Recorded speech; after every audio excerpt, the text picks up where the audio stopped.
విధముగా పలికెను. కాలః అస్మి, నేను కాలమును.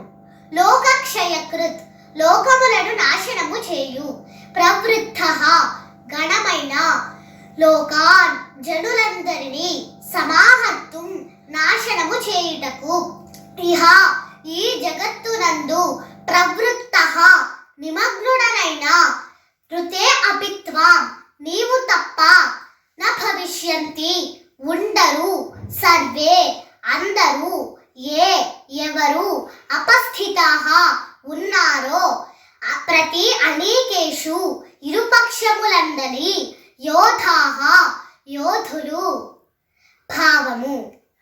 ఓ అర్జున, ఈ ప్రపంచమునెల్ల నశింపజేయు బలిష్టమైన కాలస్వరూపుడను నేనే. ఈ యుద్ధమునకు సిద్ధపడిన వారిని నీవు చంపకున్నను బ్రతుకగల వారిని దెవ్వరునూ లేరు. అందరికీ గీతా జయంతి శుభాకాంక్షలు. భారత్ మాతా కీ జై.